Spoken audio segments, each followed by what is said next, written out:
Hey everyone, just wanted to start out by saying thank you for checking out this video. If you found this information useful, please like, share, subscribe, and comment. Alright, let's get to it. Hey guys, I have an older Honda Foreman in here. Customer complaint is that it runs but doesn't charge. His battery was bad, it would not recharge, so I went ahead and replaced it, but now we're going to verify that it does not charge. Anything below 12.6 volts is not charging.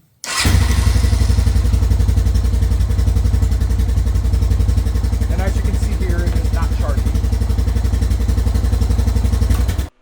We're then going to go under the fender on this machine and remove the plug that is on the voltage regulator. During editing, I realized that I forgot to record a step. What you also need to do is check for voltage across the red and the green wire. If you have 12 volts across these wires, that indicates that all the connections to the battery are fine. If you do not, you need to diagnose why you don't have 12 volts going to the plug. What we're going to do is check resistance between this pin and this pin, this pin and this pin, and then this pin and this pin. And you should be looking for a similar resistance value across all three legs of the stator. Should be pretty low, but the specifications change per bike, so I don't want to give you any specifications, but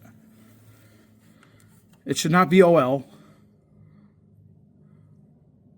So this one's checking out at 0.4 ohms.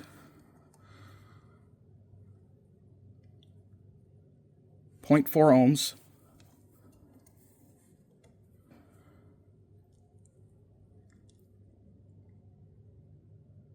And this one's 0.3.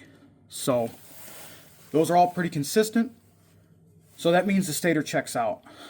Since the battery connections are fine and the stator checks out, you'd replace the voltage regulator, which I've already done in this circumstance.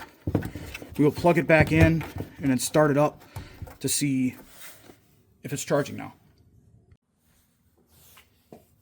Okay guys, now that the new voltage regulator is plugged back in, we will start the machine, make sure it charges, and what we'll also do is turn the lights on to give it a load. Now this specific machine doesn't charge a whole lot at idle, so what I'll do is once the lights are on, you'll see the voltage drop, and then I will rev it up a little bit and you'll see it pick back up.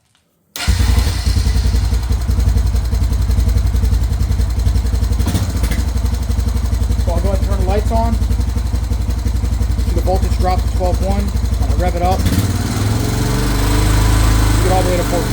So it is currently charging. Should maintain that. A lot of ATVs and motorcycles don't really charge at idle, so this is a pretty common situation. And remember, when you're checking your stator, you need to look up the vehicle-specific resistance specifications, because a lot of machines have different resistance specifications for their stators. Once again, I'm going to please ask you guys to like, share, and subscribe. Please leave any comments with your thoughts down below. Thank you. Bye.